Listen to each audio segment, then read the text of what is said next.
साहिल से लगेगा कभी मेरा भी सफीना, साहिल से लगेगा कभी मेरा भी सफीना, देखेंगे कभी शौक से मक्का व मदीना, देखेंगे कभी शौक से मक्का व मदीना। लो इश्क का मौजूद है हर दिल में दफीना,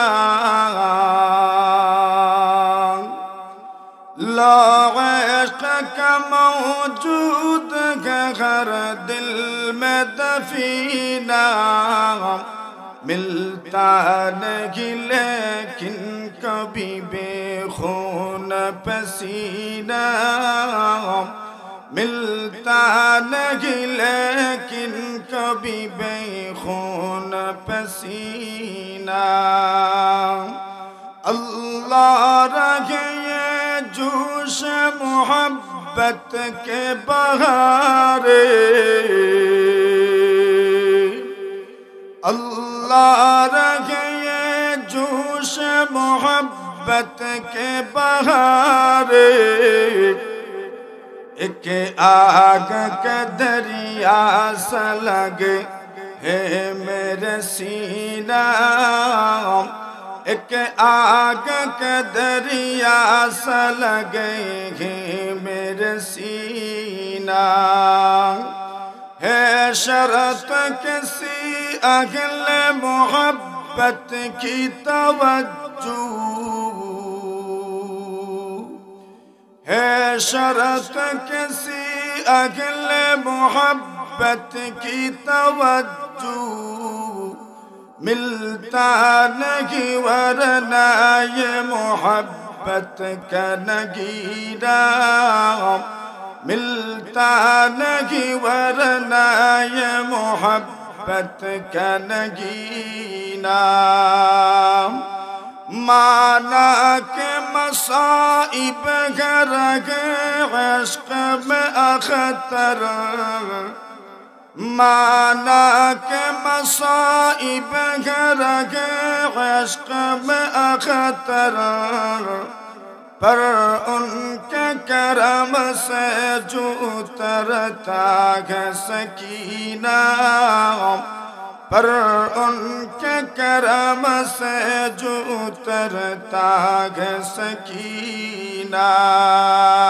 ला इलाहा इल्लल्लाह जुर्श, ला इलाहा इल्लल्लाह मुहम्मदुर रसूलुल्लाह।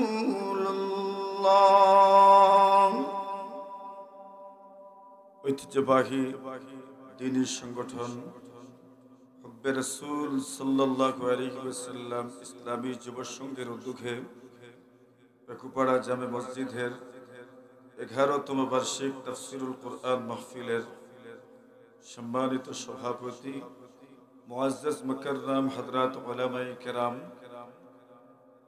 মুরব্বী সাহেবান, যুবক ভাইয়েরা, পর্দার আড়ালে অবস্থানরত অত্যন্ত শ্রদ্ধেয়া সম্মানিত মা ও বোনেরা, আল্লাহ পাক রব্বুল আলামিনের অসংখ্য অগণিত শুকর আদায় করছি, যিনি আজকের এই মহতী মাহফিলের সমাপনী অধিবেশনে অধ্যক্ষার এই আয়োজনে আপনাকে আমাকে শরীক হওয়ার তৌফিক দান করেছেন।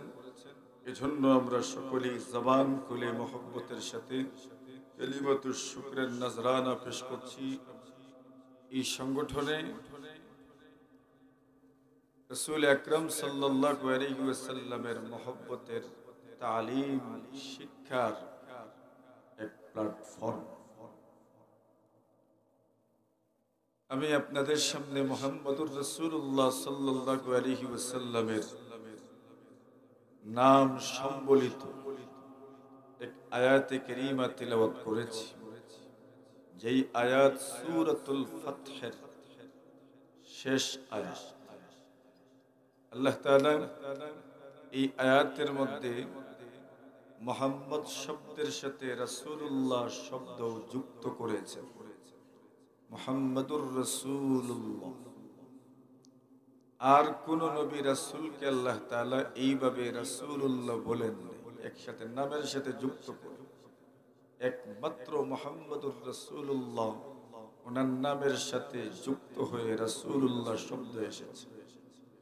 আমি মহানবী সাল্লাল্লাহু আলাইহি ওয়াসাল্লামের জীবন আদর্শের তার 63 বৎসর জীবনের শেষ 14 দিনের শেষ মাত্র 14 দিনের কিছু গুরুত্বপূর্ণ কথা আপনাদের সামনে উপস্থাপন করতে চাই।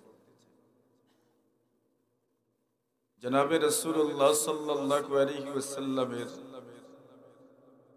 ইন্তেকাল, প্রয়াণ, এই দুনিয়া থেকে বিদায় হওয়ার তারিখ ছিল রবিউল আউয়াল মাসের 12 তারিখ 11 নম্বর হিজরি, আর বর্তমানে চলছে 1446 হিজরি। কত? 46। এর মানে আজকে থেকে 1435 বছর আগে মুহাম্মাদুর রাসূলুল্লাহ সাল্লাল্লাহু আলাইহি ওয়াসাল্লাম এই দুনিয়া থেকে বিদায় হয়েছে। যে রমজান মাস আমরা অতিবাহিত করলাম, রাসূলুল্লাহর জীবনেও রমজান এসেছে। 10ম হিজরির রমজান মাসে, রমজান মাস আরবি হিসাব মতো 9 নম্বর মাস। কত নম্বর? বর্তমানে ইংরেজি হিসাব 2025-এর 4 নম্বর মাস চলমান। আর রাসূলুল্লাহ সাল্লাল্লাহু আলাইহি ওয়াসাল্লাম ইন্তেকাল করেছেন আরবি মাসের 3 নম্বর মাসে। কত? 3। প্রথম মাস মুহররম মাস, 2 নম্বর মাস সফর মাস, 3 নম্বর মাস রবিউল আউয়াল মাস।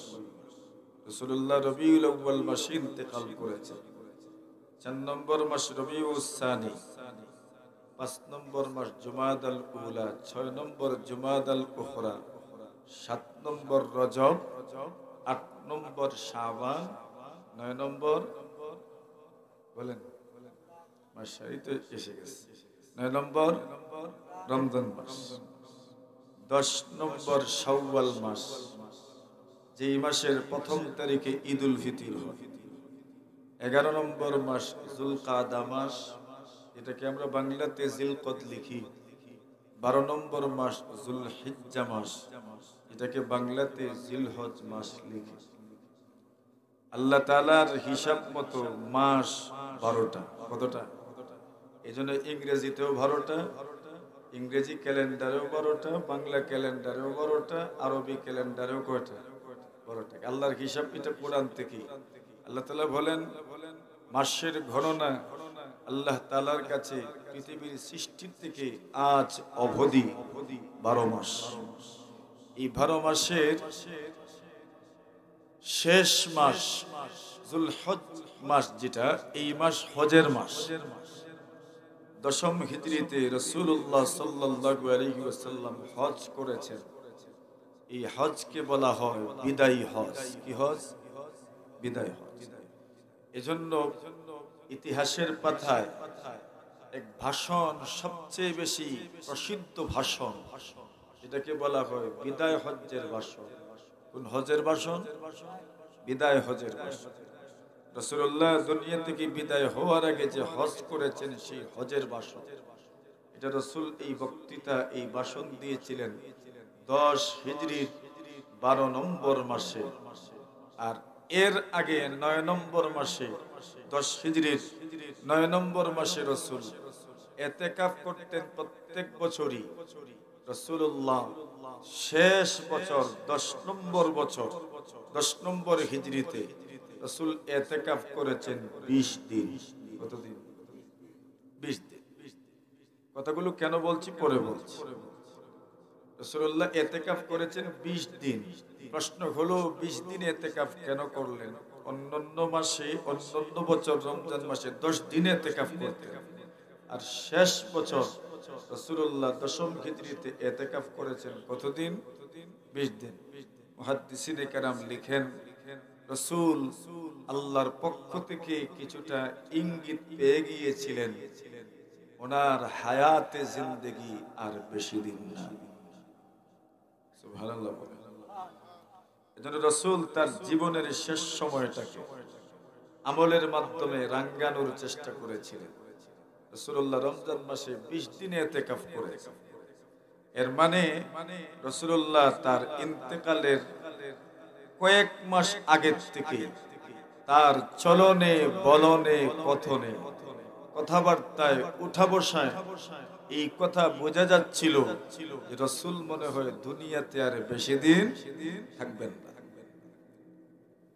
শেষ যখন হজে গেলেন, সেই হজের বক্তৃতা যদি আপনি দেখেন তো দেখবেন পুরা দুনিয়ার শাসন ব্যবস্থা, সমাজ ব্যবস্থা, রাষ্ট্র ব্যবস্থা সব কিছুর মিশ্রণে এমন এক ভাষণ দিয়েছেন, আজ পর্যন্ত ওই ভাষণকে কেউ চ্যালেঞ্জ করতে পারে না। এমন এক বক্তৃতা রাসূল করেছেন। সেই ভাষণ দেওয়ার একটা পর্যায়ে রাসূল বলেছেন, খুযু আন্নী মানাসিকাকুম। রাসূলুল্লাহ সাহাবীদেরকে বলেন, তোমরা আমার কাছ থেকে তোমাদের হজের বিধিবিধান শিখে নাও। যেমন ভাবে বৃদ্ধ বয়সে বাবা মা সন্তানদেরকে বলেন, তোমাদের যা কিছু আছে বুঝে নাও। আল্লাহ রাসূল দশম হিজরির 12 নম্বর মাসে হজের সময় বক্তৃতা দিতে গিয়ে বলেছিলেন, খুযু আন্নী মানাসিকাকুম, তোমাদের হজ এবং যত বিধিবিধান আছে সেই কথাগুলো তোমরা শিখে নাও। কেন? রাসূল স্পষ্ট করেছেন, আমি জানি না আগামী দিনে এই স্থানে তোমাদের সাথে আমার দেখা হবে কিনা, তা আমার জানা না। রাসূল ইঙ্গিত করে দিচ্ছেন, আমি আর দুনিয়াতে বেশি দিন থাকছি না। তাহলে বোঝা গেল রাসূল আকরাম সাল্লাল্লাহু আলাইহি ওয়াসাল্লামের জীবনের শেষ সময়ে কথাবার্তা চলনে বলনে অস্বাভাবিক একটা ভাব ফুটে উঠেছে, যেটার মাধ্যমে প্রতীয়মান হচ্ছিল রাসূল মনে হয় দুনিয়াতে আর বেশি দিন থাকবেন না। গেল সফর মাস, কোন মাস? মুহররম মাস। এরপরে সফর মাস। সফর মাসের 28 তারিখ অথবা 29 তারিখ, কত তারিখ? 29, মনে রাখেন। আল্লাহর রাসূল সাল্লাল্লাহু আলাইহি ওয়াসাল্লাম গেলেন বাকিয়ে এক জানাজায়। বাকিয়া মানে এটাকে আমরা জান্নাতুল বাকিয়া বলি। জান্নাতুল বাকি মানে মদিনার কবরস্থানকে জান্নাতুল বাকি বলা হয়। আল্লাহর রাসূল সাল্লাল্লাহু আলাইহি ওয়াসাল্লাম ওই কবরস্থানে এক জানাজায় গেলেন, এবং শুধু জানাজাই নয়, যেন রাসূল তার জীবদ্দশায় তার সাহাবায়ে কেরাম মৃত যারা তাদের সাথে যেন শেষ জিয়ারতে রাসূল গেছেন। এজন্য মৃত ব্যক্তিদের কবর জিয়ারত মৃত ব্যক্তিদের জন্য অনেক ফায়দামন্দ। আল্লাহর রাসূল যখন কবর জিয়ারতে গেলেন, জানাজায় গেলেন, আসার সময় রাসূল অসুস্থ হয়ে পড়লেন। অসুস্থ ছিলেন পুরা 14 দিন। কতদিন? 14 দিন। কি পরিমাণ অসুস্থতা! আল্লাহ রাসূল সাল্লাল্লাহু আলাইহি ওয়াসাল্লামের শরীরে এই পরিমাণ জ্বর। আমাদের দেশে মানুষ জ্বর বেশি বোঝানোর জন্য বলে, খই দিলে কিতা ফুটবো, দান দিলে খই ফুটবো। এই পরিমাণ জ্বর ছিল রাসূল সাল্লাল্লাহু আলাইহি ওয়াসাল্লামের শরীরে। আল্লাহর রাসূল মাথায় পট্টি বাঁধলেন। কি বাঁধলেন? এজন্য ডাক্তারির ভাষায় নয়, বরং জ্বর উঠলে মাথায় ভিজা তেনা দিয়ে পট্টি বাঁধাও রাসূলুল্লাহর সুন্নাত। কি? রাসূলুল্লাহর সুন্নাত। রাসূলুল্লাহ পট্টি বাঁধলেন, অসুস্থতা কমে বাড়ে। শেষ সপ্তাহে আল্লাহর রাসূল সাল্লাল্লাহু আলাইহি ওয়াসাল্লাম ওনার স্ত্রীদেরকে সম্বোধন করে বললেন, আইনা আনা গাদান, আগামীকাল আমি কার ঘরে থাকবো, আগামীকাল আমি কার ঘরে থাকবো। রাসূলুল্লাহ সাল্লাল্লাহু আলাইহি ওয়াসাল্লামের স্ত্রীদের মধ্য থেকে আম্মা জানা আয়েশা সবচেয়ে বেশি প্রিয় ছিলেন। মানুষ অসুস্থতার সময় সবচেয়ে প্রিয় মানুষের সান্নিধ্য পেতে চায়। এই জন্য হাবিব বলেন, মান আদা মারিদা, দুনিয়ার কোন মানুষ যদি কোন অসুস্থ মানুষকে দেখার জন্য যায়, লাম ইয়াজাল ফি খুরফাতিল জান্নাহ, যতক্ষণ পর্যন্ত অসুস্থ মানুষের পাশে থাকবে ততক্ষণ পর্যন্ত যেন জান্নাতের ফল আহরণ করে। অসুস্থ মানুষকে দেখতে যাওয়ার প্রতি রাসূল উদ্বুদ্ধ করেছে। আল্লাহর হাবিব বলেন, কোন অসুস্থ মানুষের পাশে যখন যাবেন, নবীজি সাল্লাল্লাহু আলাইহি ওয়াসাল্লামের আমল ছিল অসুস্থ ব্যক্তির মাথায় হাত দিতেন আর হাত দিয়ে বলতেন, লা বা'সা তাহুরুন ইনশাআল্লাহ। রাসূল মানুষকে হিম্মত দিতেন। রাসূলুল্লাহ সাল্লাল্লাহু আলাইহি ওয়াসাল্লাম মানুষকে সাহস দিতেন আর বলতেন, লা বা'সা, চিন্তা করো না, টেনশন করো না, তাহুরুন ইনশাআল্লাহ, সুস্থ হওয়ার নাম এই কথা ক্লিয়ার করতেন না, কিন্তু বলতেন তাহুরুন ইনশাআল্লাহ। তোমার রোগ যদি কমেও না, কিন্তু রোগের মাধ্যমে আল্লাহ জীবনের সব গুনাহ মাফ করে দিবেন, আল্লাহ পবিত্র করে দিবেন। এইভাবে সান্ত্বনা দিতেন রাসূল সাল্লাল্লাহু আলাইহি। অসুস্থ মানুষ দেখতে যাওয়া নবীজির সুন্নাত। আর অসুস্থ মানুষকে দেখতে গেলে এখনো আমাদের সমাজে যারা অসুস্থ মানুষকে দেখার জন্য যান, যাওয়ার পরে ওই অসুস্থ ব্যক্তি ওনার প্রিয়জনের কথা বলেন, তোমার অমুক আসন্নি বাল বাজিগান, তোমার বাপ কিতা কররা, তোমার বাপরে কইও আমারে আই একবার তা দেখতা মাথুন্নি না নাই। কেন? অসুস্থ মানুষ যখন হয় তখন সবচেয়ে প্রিয় মানুষের সান্নিধ্য পেতে চায়। আল্লাহর হাবিব সাল্লাল্লাহু আলাইহি ওয়াসাল্লামের স্ত্রীদের মধ্য থেকে সবচেয়ে প্রিয় ছিলেন আম্মা জানা আয়েশা সিদ্দিকা রাদিয়াল্লাহু তাআলা আনহা। আজওয়াজে মুতাহারাত নবীজি সাল্লাল্লাহু আলাইহি ওয়াসাল্লামের প্রশ্নের জবাবে বলেন, ইয়া রাসূলুল্লাহ, ইয়া হাবিবাল্লাহ, আগামী কাল আপনি কার ঘরে থাকবেন? এই প্রশ্নের উত্তর জানার দরকার নাই, আমরা বুঝে নিতে পেরেছি আপনি কি বোঝাতে চাচ্ছেন। ওগো নবীজি, আজকের থেকে আপনি যতদিন ইচ্ছা আয়েশার ঘরে থাকতে পারেন, আমাদের কোনো আপত্তি নাই। অনুমতি দিলেন। ওই জীবনের শেষ যাওয়া রাসূলুল্লাহ সাল্লাল্লাহু আলাইহি ওয়াসাল্লাম দুইজনের কাঁধে বর্দি আসিবান রাসাহু, আল্লাহর হাবিব মাথায় পট্টি বাঁধা অবস্থায় আম্মা জানা আয়েশা সিদ্দিকা রাদিয়াল্লাহু তাআলা আনহার ঘরে গেলেন। আম্মা জানা আয়েশা সিদ্দিকার ঘরে যাওয়ার পরে বুধবার দিন, আজকে কি বার? শুক্রবার। বুধবার দিনে নবীজি সাল্লাল্লাহু আলাইহি ওয়াসাল্লাম এমন অসুস্থ হইলেন, এই পরিমাণ জ্বর, একবার হুশ আসে, আরেকবার হুশ চলে যায়, আরেকবার হুশ আসে, আরেকবার হুশ চলে যায়। এই জন্য মরণের আগে কোনো মানুষ যদি বড় অসুস্থতায় পড়ে যান, তবে জীবনেও এমন কোন ধারণা করিয়েন না, না জানি কত বড় গুনাহ উনি করেছেন।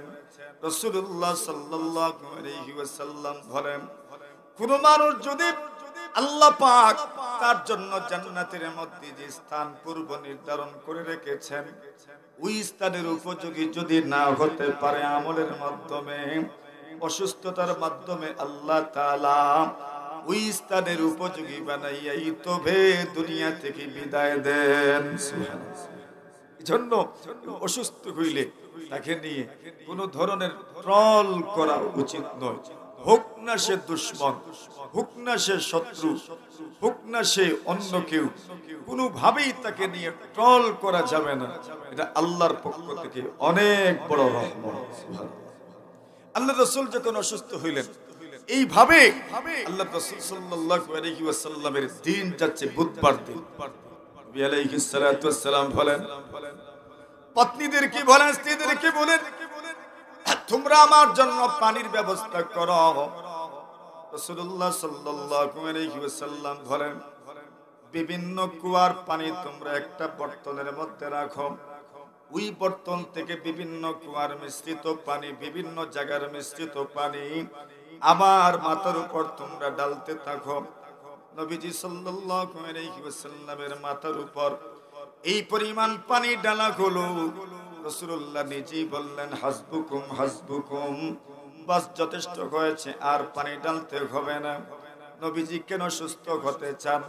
নবীজি নিজেই বলেছেন, আমার মনে চায় আমি আমার সাহাবীদের সামনে গিয়ে ওয়াজ করতে চাই, আমি তাদেরকে কিছু ওয়াজ করতে চাই, কিছু কথা আমার এখনো বাকি রয়ে গেছে, এই কথাগুলো আমি তাদেরকে বলতে চাই।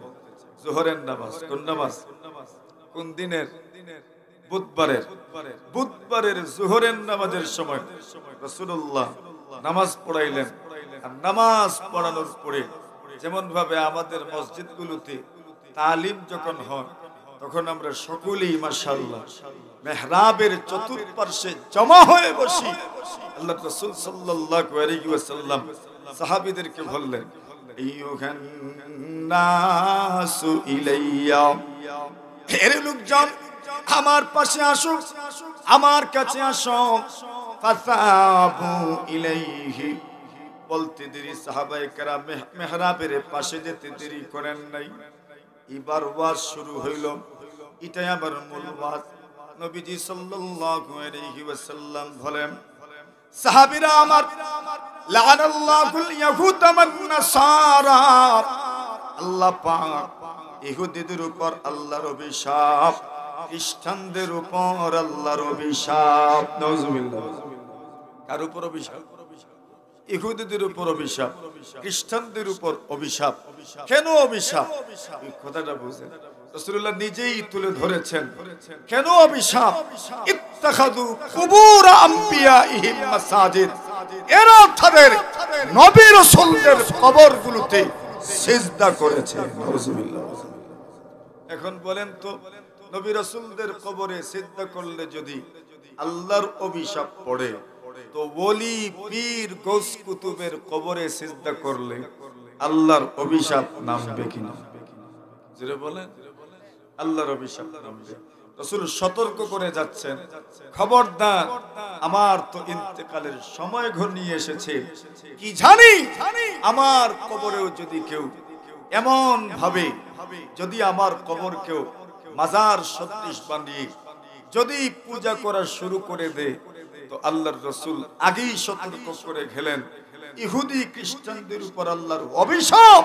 কেন অভিশাপ? তারা তাদের নবী রাসূলদের কবরে সিজদা করত। খবরদার, তোমরা এমন করতে যেও না, কিয়ামত পর্যন্ত কোন নবী রাসূল, ওলি পীর গৌস কুতুবের কবরে সিজদা করা হারাম। ঠিক না? এটা মনে রাখার দরকার। সন্তান চাইবো কার কাছে? কত মানুষ মাজারে গিয়ে সন্তান, শাহজালালের মাজারে সন্তান চায়, শাহজালালের নিজের হইতো কি নাই, বিয়ে তো করেন নাই, সন্তান হতো। এর মানে কেউ সন্তান দিতে পারে না, ওসিলা করতে পারে, দোয়া করতে পারে, তাদবির করতে পারে, চিকিৎসা করতে পারে, সন্তান দাতা একমাত্র কে? লানাতুল্লাহি আলাল ইয়াহুদি ওয়ান নাসারা। এক নম্বর ওয়াজ। দুই নম্বর ওয়াজ, আল্লাহর হাবিব বিশ্বনবী মুহাম্মদুর রাসূলুল্লাহ সাল্লাল্লাহু আলাইহি ওয়াসাল্লাম সাথী সঙ্গীদের প্রশংসা করলেন। এই জন্য বোঝা যায় সাথী সঙ্গীদেরও প্রশংসা করতে হয়। এই দুনিয়াতে যদি আপনি আপনার সাথী সঙ্গীদের প্রশংসা করেন না, যদি তাদের কাজকে মূল্যায়ন করেন না, এই দুনিয়াতে কাজের মানুষ তৈরি হয় না। নবীজি সাল্লাল্লাহু আলাইহি ওয়াসাল্লাম সবচেয়ে বড় সাহাবী হযরত আবু বকর সিদ্দিক রাদিয়াল্লাহু তাআলার প্রশংসা করতে গিয়ে বললেন, এরে উম্মত, এই দুনিয়াতে যদি আমি আল্লাহ ছাড়া অন্য কাউকে যদি বন্ধু সাব্যস্ত করতাম, আমি আমার সাহাবী আবু বকরকে বন্ধু সাব্যস্ত করতাম। সুবহানাল্লাহ। কেন? আবু বকরের যত অবদান আমার উপরে আছে, আর কোন সাহাবীর এত অবদান আমার উপরে নাই। সবার অবদান যদি এক পাল্লায় উঠানো হয়, আবু বকরের অবদান যদি এক পাল্লায় উঠানো হয়, আবু বকরের অবদানের পাল্লা ভারী হয়। প্রশংসা কার করলেন? সবচেয়ে প্রিয় ব্যক্তির, সবচেয়ে প্রিয় মানুষের, সবচেয়ে ঘনিষ্ঠ সহচরের প্রশংসা করেছেন। এর মানে বোঝা যায় সবচেয়ে প্রিয় মানুষ, ঘনিষ্ঠ সহচর যারা হবে, এদের প্রশংসা করা দরকার। নবী আকরাম সাল্লাল্লাহু আলাইহি ওয়াসাল্লাম যে প্রশংসা করেছেন, এই প্রশংসার পিছনে কারণ কি? সবচেয়ে বড় কারণ হলো রাসূলুল্লাহ সাল্লাল্লাহু আলাইহি ওয়াসাল্লামের জীবনের সবচেয়ে কঠিন কঠিন মুহূর্তে আবু বকর সিদ্দিক রাদিয়াল্লাহু তাআলা আনহু নবীজিকে সঙ্গ দিয়েছেন। গারে সওরেও আবু বকর সিদ্দিক রাদিয়াল্লাহু তাআলা আনহু বদর প্রান্তে যেই দিন মাত্র 313 জন সাহাবায়ে কেরামদেরকে নিয়ে রাসূলুল্লাহ যুদ্ধের ময়দানে অবস্থান করছেন। রাসূলুল্লাহ যেখানে অবস্থান করছেন ওই জায়গাটা যুদ্ধের কলা কৌশল হিসাবে উত্তম জায়গা ছিল না। বেঈমানরা যেই স্থানে অবস্থান করেছে এটাই উত্তম জায়গা।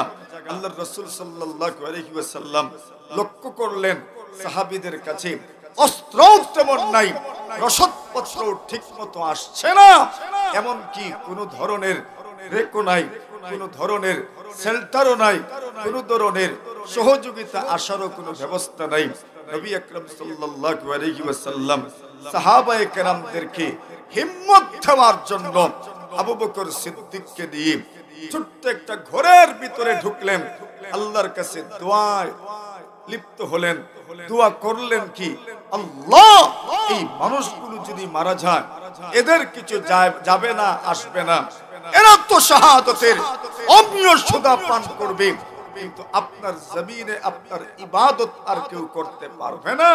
আল্লাহ এদেরকে আপনি বিজয় দান করেন।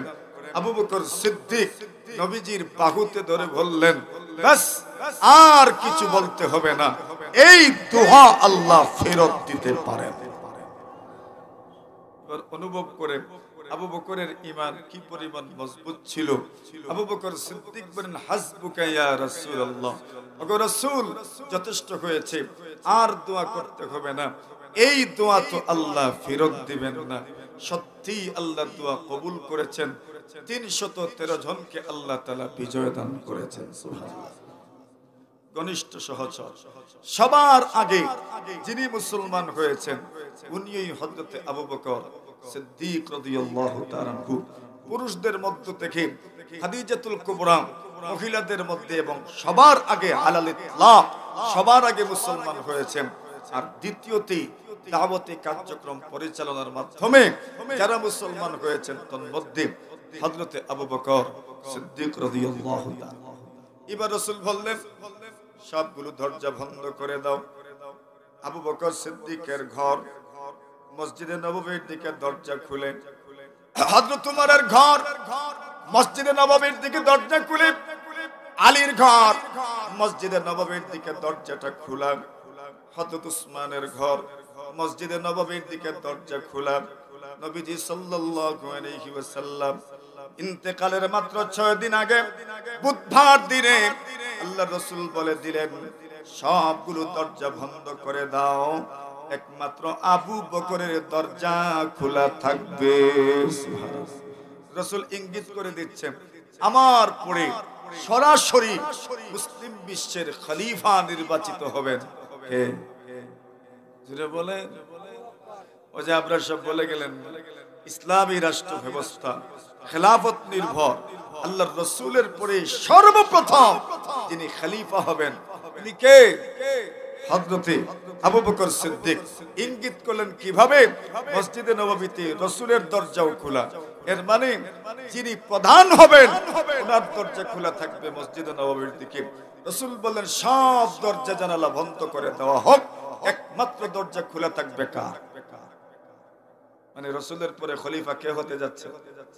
আবু বকর সিদ্দিক রাদিয়াল্লাহু তাআলা। সত্যি তো আবু বকর সিদ্দিক খলিফা নিযুক্ত হলেন। রাসূলের দাফনেও বিলম্ব হইল। কেন হইল? যে রাসূলের দাফন কিভাবে করা হবে, এক একজন এক এক রকম বলবেন, সিদ্ধান্ত তো একজনকে দিতে হবে। এজন্য আগে খলিফা নির্বাচিত হওয়া দরকার। রাসূলের কবর কেমন হবে? সন্দুকি কবর হবে নাকি বগলি কবর হবে? এটার সিদ্ধান্ত খলিফাকেই দিতে হবে। আল্লাহর রাসূল সাল্লাল্লাহু আলাইহি ওয়াসাল্লামের জানাজা পড়া হবে কিনা সিদ্ধান্ত কে দিবে? একজন বলবেন রাসূলের জানাজা পড়া হোক, আরেকজন বলবেন না রাসূলের জানাজা পড়া হোক না। তো সিদ্ধান্ত তো দিতে হবে একজনকে। খলিফা আগে নির্বাচিত হোক। আবু বকর সিদ্দিক খলিফা নির্বাচিত হইলেন। জিজ্ঞাসা করা হলো জানাজা কিভাবে পড়া হবে? আবু বকর সিদ্দিক রায় দিলেন রাসূলের জানাজা প্রত্যেকেই রাসূলের ঘরে ঢুকো আর একজন একজন করে জানাজা পড়ে বের হয়ে যায়। সুরে বলেন রাসূলের জানাজার ইমাম কে? নাই, কেউ ইমাম। আবু বকর সিদ্দিক জবাব দিলেন হুয়াল ইমামু হাইয়ান ওয়া মাইয়িতা। কে ইমাম হবে? বড় একটা বিষয় ছিল। ইমাম কে হবেন? রাসূলই তো ইমাম, রাসূলুল্লাহই তো ইমাম। রাসূলুল্লাহর ইমামতি কে করবে? আল্লাহ রাসূলের সাহাবী আবু বকর সিদ্দিক ফয়সালা দিলেন এখানে কারো ইমাম হওয়ার দরকার নাই, প্রত্যেকেই একজন একজন করে ঢুকো আর জানাজা পড়ো আর বের হও। সুবহানাল্লাহ। ফয়সালা আসলো। যদি খলিফা নির্বাচিত হইতেন না তো ফয়সালা কে দিতেন? জিজ্ঞাসা করা হলো রাসূল সাল্লাল্লাহু আলাইহি ওয়াসাল্লামের কবর সন্দুকি হবে নাকি বগলি কবর হবে? আবু বকর সিদ্দিক ফয়সালা দিলেন।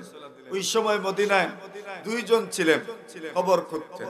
এখনো মাশাআল্লাহ আমাদের সমাজ ব্যবস্থায় কিছু মানুষ আছে যারা কবর খুঁড়েন, আছেন না? যে কারো কবর খননে এরা সবার আগে পৌঁছে। আল্লাহ তাদের আমলনামা সওয়াব দিয়ে যেন ভইরা দেন, বলেন কবর খনন করে। আর আরবের মাটি তো শক্ত না নরম? কি পরিমাণ শক্ত! সুবহানাল্লাহ। এত শক্ত মাটি কবর খনন করা কি পরিমাণ কঠিন! আবু বকর সিদ্দিক রায় দিলেন দুজনকে বলো আসার জন্য।